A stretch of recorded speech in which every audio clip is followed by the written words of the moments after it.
kama kawaida. Musa alikuwa anatembea na nguvu za Mungu kama kawaida. Musa alikuwa anatembea na upako kama kawaida, lakini katika ulimwengu wa roho alikuwa anahesabiwa kuwa ni muasi. Huyu ni mtumishi wa Mungu, amekosea, lakini anatembea na nguvu ya Mungu, na Mungu akimwangalia anaona kwamba huyu ni mtumishi wangu, lakini ni muasi. Kwa hiyo usitishwe na mtu yeyote ambaye anakwenda kukubatiza akisema kwa jina la Baba, Mwana na Roho Mtakatifu, alafu ukaona uwepo wa Mungu siku hiyo ulipokwenda kubatizwa ukajiona mwepesi. Hiyo ni nguvu ya Mungu tu, haimaanishi kwamba ubatizo wako ulikuwa sawa. Bwana Yesu asifiwe.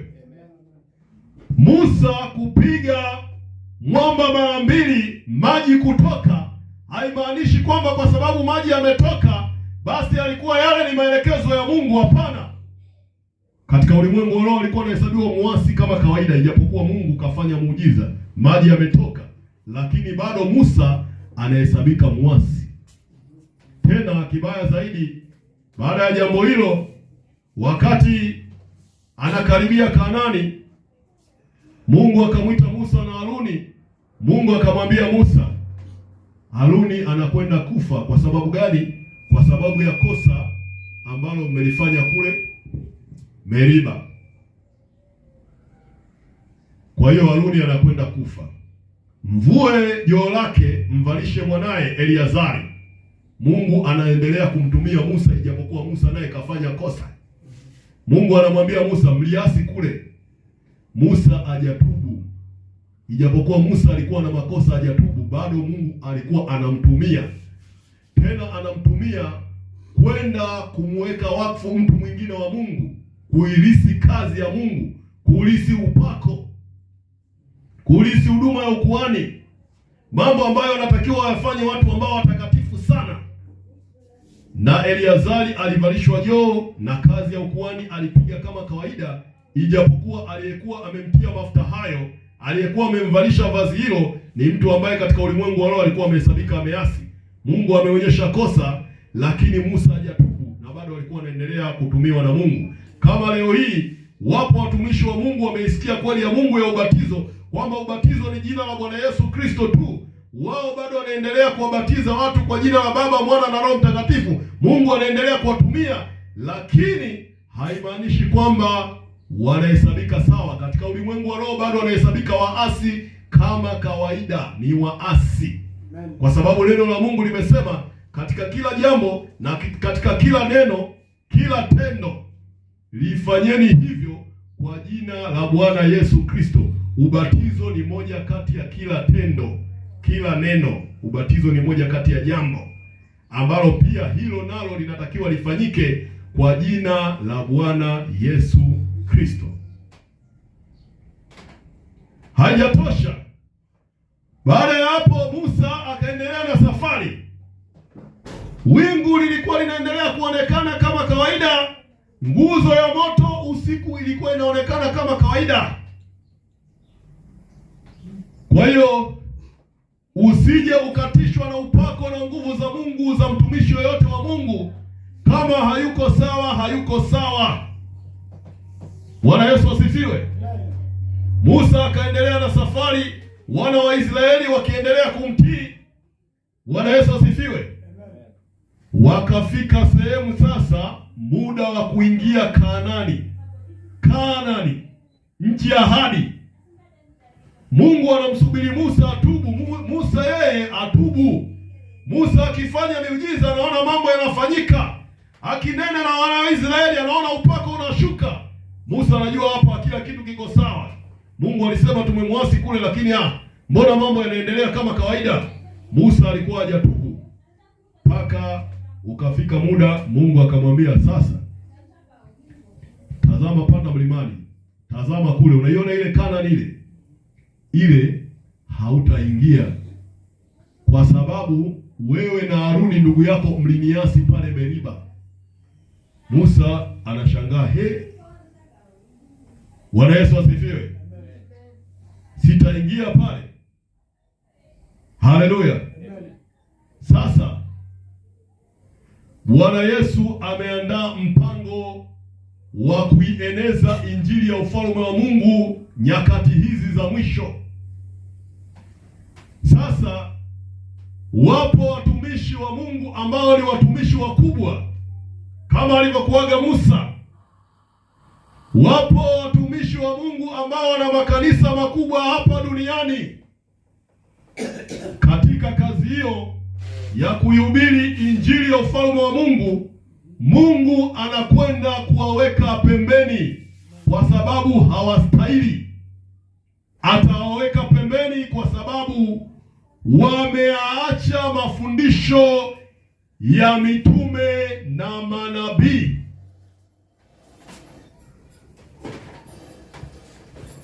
Mnapotazama hapa duniani, sio watumishi wote wa Mungu ambao unawasikia na unawaona ambao wana makanisa makubwa Bwana Yesu atakwenda kuwatumia nyakati hizi za mwisho.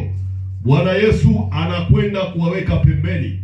Bwana Yesu anakwenda kufanya kazi na watumishi wote wa Mungu ambao wamesimama na kuihubiri kweli ya Mungu. Hao ndio atakaotenda nao kazi.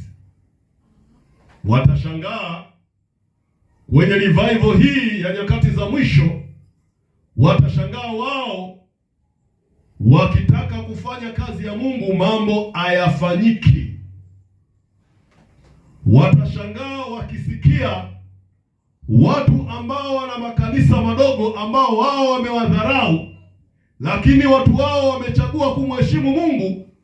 Watashangaa wakiona Mungu anatoa watu kwenye makanisa yao, anawapeleka kwenye makanisa hayo madogo, kwa sababu ni wakati wa Mungu wa kutembea na kizazi cha wenye haki. Mungu hana muda wa kupoteza, kwa sababu nyakati zimebaki, muda umebaki ni mchache sana. Bwana Yesu anataka kulichukua kanisa. Kwa hiyo anakwenda kuacha pembeni watu wao, alafu Mungu anakwenda kutembea na watu wanaohubiri kweli ya Mungu. Ijapokuwa sasa hizi unaposema kweli ya Mungu, wapo watu wanaodharau, wanaodhiaki. Wapo watu wenye makanisa makubwa ambao wanadharau huduma za watu wanaoisema kweli ya Mungu. Mungu anakwenda kuwaweka pembeni. Nataka nitoe wito hasa kwa watu ambao wanaitwa maaskofu katika dunia hii. Kila unapoitwa askofu, wewe ujue jambo moja, Mungu amekufanya wewe kwa nia yako usimamie kanisa na wala sio makanisa. Nimemsikia askofu mmoja katika nchi ya Tanzania, ni mzee ambaye anaheshimiwa kwa sababu ya safari ya injili.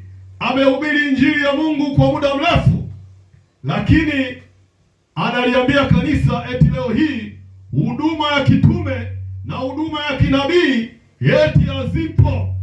Hizo huduma zinatumika ndani ya maaskofu. Wewe askofu, nataka nikwambie, wewe ni mtumishi ambaye kibiblia askofu ni mwangalizi wa kanisa, sio makanisa. Wewe mzee, Bwana Yesu asifiwe. Leo hii unaposikia sauti hii, kama unaona muda wako umemaliza wa kuhubiri injili, kaa pembeni. Tuache watu ambao Bwana Yesu ametutuma. Huwezi ukazima huduma zetu. Bwana Yesu asifiwe. Bwana Yesu amesema, kuna kipindi Bwana Yesu alishangilia katika roho, alifurahi sana. Kwa nini alifurahi? Kwa sababu aliona kazi yake inavyokwenda kufanyika kwa wepesi na kwa usahihi. Alafu watu wanaokwenda kuifanya hiyo kazi walikuwa ni watu ambao wamedharauliwa, wanaonekana ni watoto. Bwana Yesu akashangilia katika ulimwengu wa roho, akafurahia, akasema, asante Baba wa mbingu, kwa sababu umeyafunua mambo haya kwa watoto wadogo. Kwa hiyo mambo haya, kweli ya Mungu haijafunuliwa kwako, imefunuliwa kwa watoto wadogo ambao nyinyi maaskofu mnawadharau. Bwana Yesu anasema, katika vinywa vya watoto wachanga nimeiweka misingi ya nguvu. Ipo misingi ya nguvu. Misingi hiyo ya nguvu, nguvu za kukamilisha kanisa la Mungu. Mungu ameiweka misingi hiyo ya nguvu katika vinywa vya watoto wadogo, yaani katika watu ambao hawafahamiki katika ulimwengu huu, hawajulikani katika ulimwengu huu, lakini Bwana Yesu ameweka misingi ya nguvu kwa kupitia Roho yake, ili kazi ya kulitakasa kanisa, ili kazi ya kulikamilisha kanisa itimizwe. Bwana Yesu asifiwe. Na hakuna awezaye kuzuia. Bwana Yesu asifiwe. Sasa neno la Mungu linasema, enendeni mkawafanye mataifa kuwa wanafunzi wangu, mkiwabatiza kwa jina la Baba, Mwana na Roho Mtakatifu, mkiwafundisha yale yote niliyoamuru. Bwana Yesu asifiwe. Mara ya mwisho tulikuwa tunatazama katika yale mambo ambayo Bwana Yesu ameamuru. Tulikuwa tunazungumzia habari za ukamilifu. Nadhani ni wiki ya 3 hii tunazungumza habari za ukamilifu. Bwana Yesu asifiwe. Na mara ya mwisho nilikuwa nazungumza jinsi gani Mkristo anaweza kuwa mkamilifu. Bwana Yesu asifiwe. Sasa mara ya mwisho tuliangalia neno la Mungu linalosema kila andiko lenye pumzi ya Mungu lafaa kwa mafundisho, kwa kuonya, kwa kukaripia, kuadabisha na kumfanya mtu wa Mungu awe mkamilifu. Nadhani mpaka sasa kanisa linatambua kwamba Mkristo ameamuliwa na Bwana Yesu awe mkamilifu. Sasa hivi najua hamna mtu anaweza kuja kuwadanganya kuambia eti mwanadamu hawezi kuwa mkamilifu, kwa sababu tumesoma maandiko mengi na tumeona Bwana Yesu alivyoagiza wanafunzi wake wawe wakamilifu. Bwana Yesu asifiwe. Sasa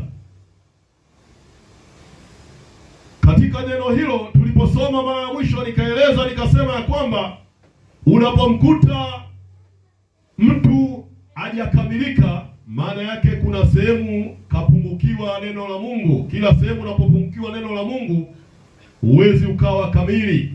Bwana Yesu asifiwe. Leo hii tupo na watumishi wa Mungu ambao wamefanya jambo linaloitwa kuachana kwenye ndoa. Bwana Yesu asifiwe. Kwa sababu gani? Kwa sababu walikosa neno la Mungu linalosema ya kwamba jambo moja linaloruhusu watu kuachana ni uasherati. Wao wameacha wake zao kwa ajili ya uzinzi, wengine kwa sababu tofauti. Bwana Yesu asifiwe. Kwa nini? Mungu akiwaangalia sasa hivi anawaona wana mapungufu. Umepungua mtu wa Mungu kwa kumwacha mke wako kwa sababu ya kosa ambalo sio uasherati. Umepungukiwa. Mungu akikupima katika mizani anakuona umepungua. Sasa kwa nini umepungua? Kwa sababu ulikosa neno la Mungu. Ndio maana neno la Mungu linasema kila andiko lenye pumzi ya Mungu lafaa kwa mafundisho. Kwa hiyo ili mtu awe mkamilifu anatakiwa ajue kila andiko. Kila andiko, sio baadhi, kila andiko, maandiko yote. Bwana Yesu asifiwe. Tukasoma sehemu nyingine, yule kijana alipomfuata Bwana Yesu akamuuliza habari za kuingia katika ufalme wa Mungu, kwa sababu yule kijana alikuwa anajua kuna kuingia na kuwa na ufalme wa Mungu. Unaweza ukawa na ufalme wa Mungu lakini usiingie kwenye ufalme wa Mungu. Bwana Yesu asifiwe. Bwana Yesu alisema kama mnatoa pepo kwa kidole cha Mungu, maana yake ufalme wa Mungu upo pamoja nanyi. Kwa hiyo ufalme wa Mungu inawezekana kabisa ukawa pamoja na wewe, lakini usiuingie. Unaweza ukawa nao ufalme wa Mungu lakini usiuingie. Bwana Yesu alipoagiza wanafunzi, aliposema nendeni, nimewapa mamlaka juu ya pepo wote na magonjwa yote, walipokwenda kuhubiri, walipokwenda kuombea wagonjwa, kulikuwa na mmoja wao anaitwa Yuda Iskarioti, naye akiweka mikono wagonjwa walikuwa wanapata afya, naye alipokuwa anakemea pepo, pepo walikuwa wanakimbia, wanatoka. Kwa nini? Kwa sababu Yuda naye alikuwa na ufalme wa Mungu, alikuwa nao. Ndio maana waliporudi walisema, Bwana, hata magonjwa na pepo wote walikuwa wanatutii. Hawajasema kasoro Yuda. Kwa nini hawajasema kasoro Yuda? Maana yake Yuda naye alikuwa akiweka mikono, wagonjwa wanapona kama kawaida. Akikemea pepo, pepo zilikuwa zinawaachilia watu kama kawaida. Huyo Yuda Iskarioti, ufalme wa Mungu alikuwa nao, lakini hakuingia. Mbele ya safari mambo yalienda vibaya, akatupwa nje. Unaweza ukawa na ufalme wa Mungu lakini usiuingie. Bwana Yesu asifiwe. Ndio maana Musa aliambiwa Kanaani ile. Kweli nguvu alikuwa nayo, miujiza alikuwa anafanya, lakini aliambiwa pale. Kwa nini alikuwa anafanya miujiza inafanyika? Kwa sababu ufalme wa Mungu alikuwa nao. Lakini akaambiwa pale huingii. Na kuingia Kanaani. Lakini ashukuriwe Mungu kwa sababu Musa baada ya jambo hilo alitubu.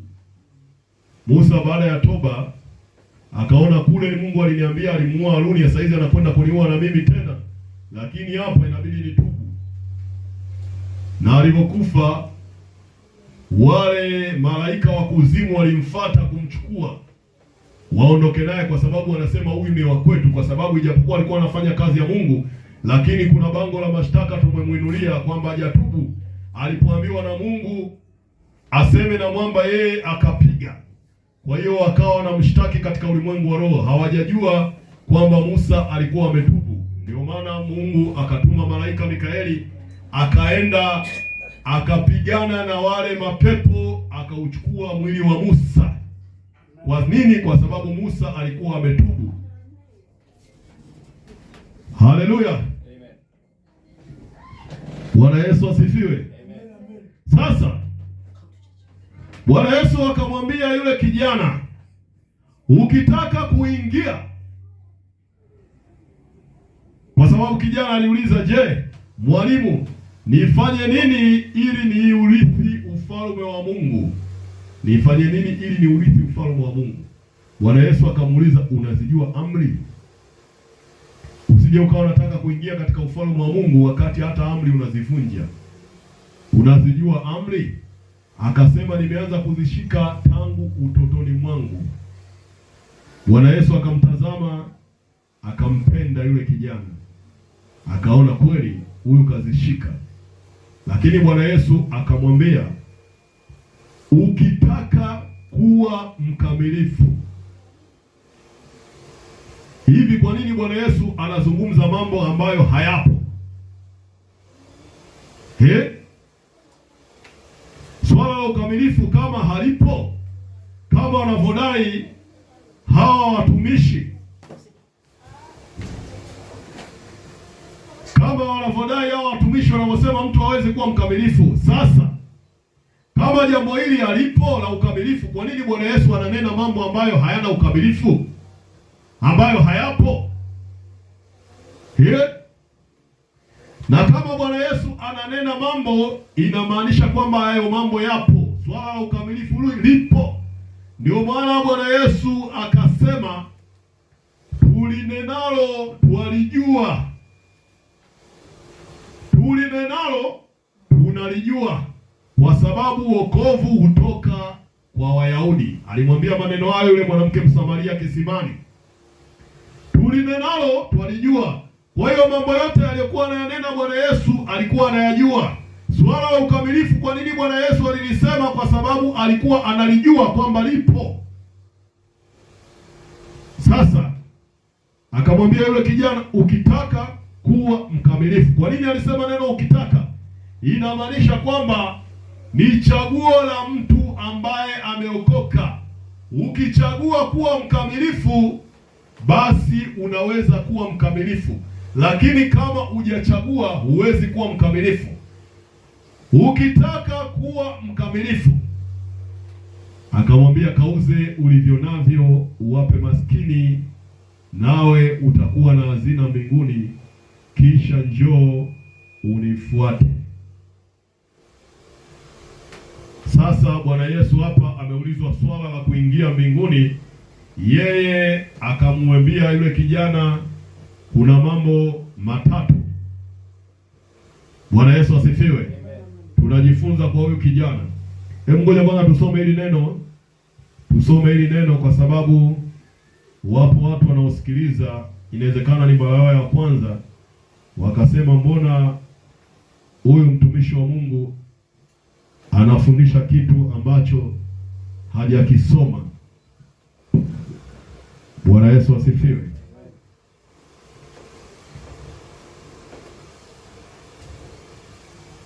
Mathayo sura ya 19. Mathayo sura ya 19 mstari ule wa 16. Mathayo 19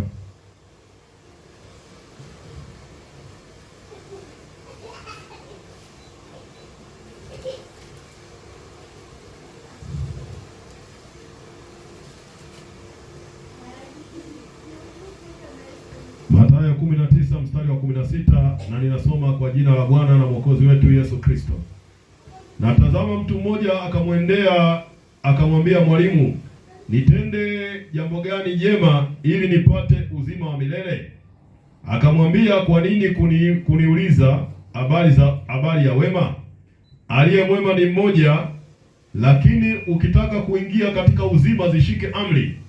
Akamwambia, zipi? Yesu akasema, ni hizi: usiue, usizini, usiibe, usishuhudie uongo, waheshimu baba na mama yako, na mpende jirani yako kama nafsi yako. Yule kijana akamwambia, haya yote nimeyashika, nimepungukiwa na nini tena? Bwana Yesu asifiwe. Kijana akamwambia Bwana Yesu, akamuuliza, nimepungukiwa na nini? Unachokisema chote nishakifanya. Bwana Yesu akaanza kumtajia mapungufu yake.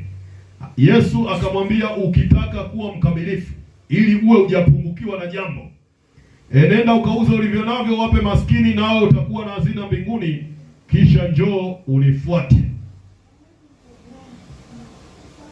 Mstari wa 22, yule kijana aliposikia neno lile akaenda zake kwa huzuni, kwa sababu alikuwa na mali nyingi.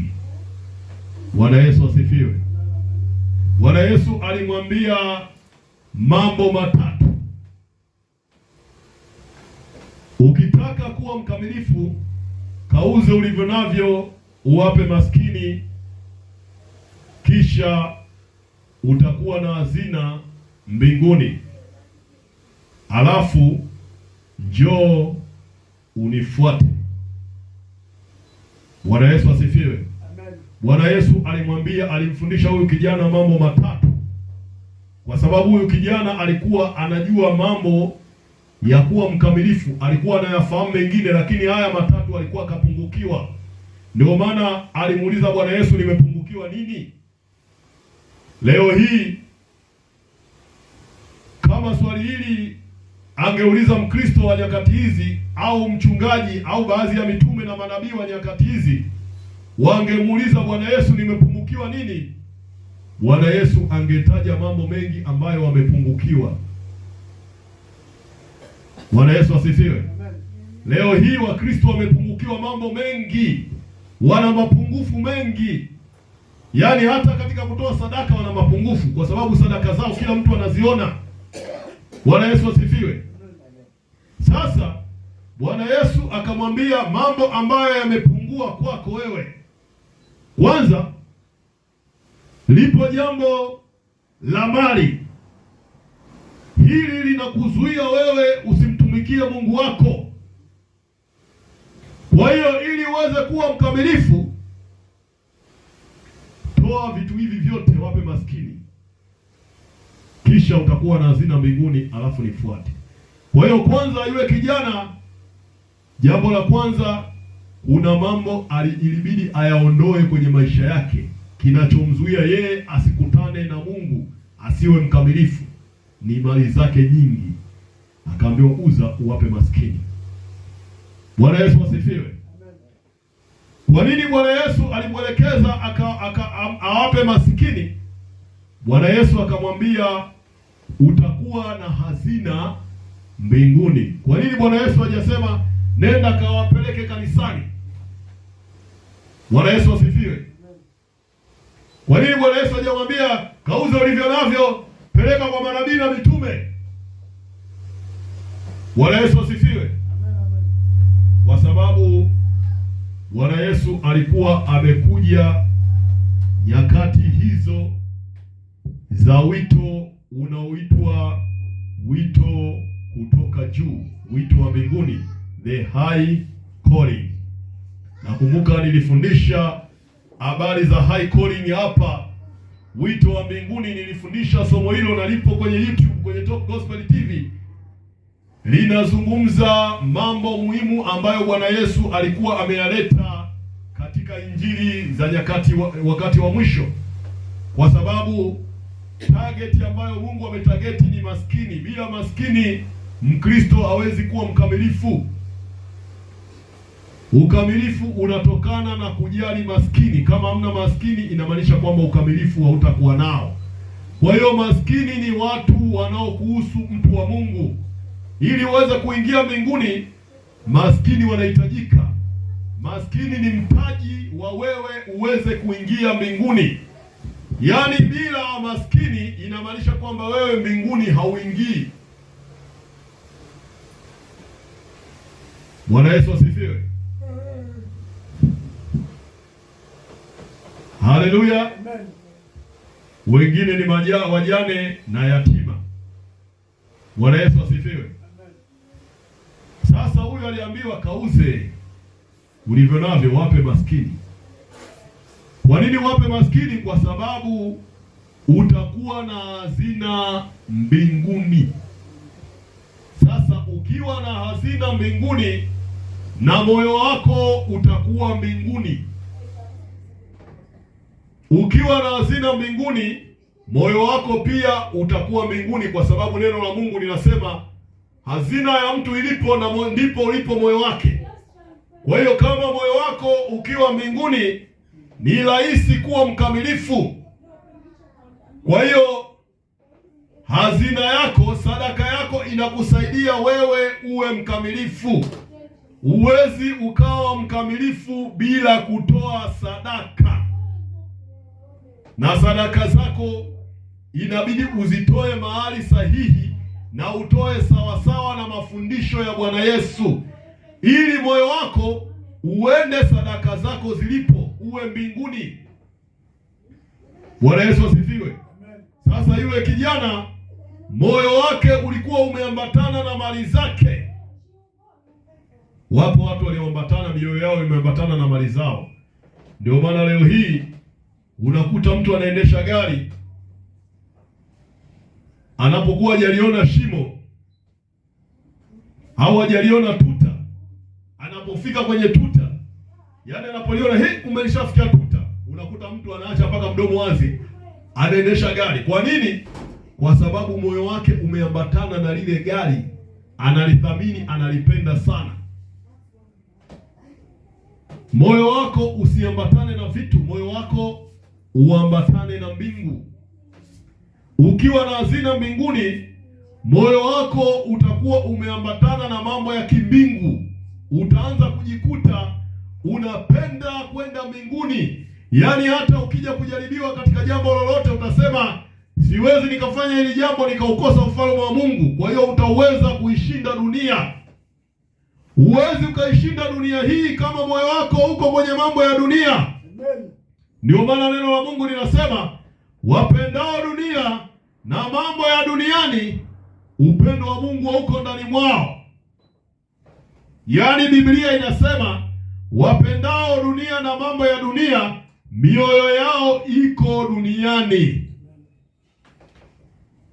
Sasa huyu kijana aliambiwa Wape sadaka zako maskini, toa mali zako wape maskini, ndipo utakuwa na hazina mbinguni, ndipo moyo wako utakuwa mbinguni, na utaanza kupenda mambo ya mbingu na mambo ya ufalme wa Mungu kuliko mambo ya dunia. Utakuwa una uwezo wa kuacha. Huyu kijana kama moyo wake ungekuwa umeambatana na mbingu, asingeshikilia mali zake. Bwana Yesu asifiwe. Huwezi kuwa mkamilifu kama huna hazina mbinguni. Bwana Yesu asifiwe. Kuna watu ambao wamejitoa wao kama sadaka kwa Mungu, kwamba mimi maisha yangu yote namtumikia Mungu. Wamejitoa kama sadaka. Nakumbuka nilifundisha somo linalosema sadaka ni mali ya Mungu. Kama sadaka ni mali ya Mungu, basi wewe kama umejitoa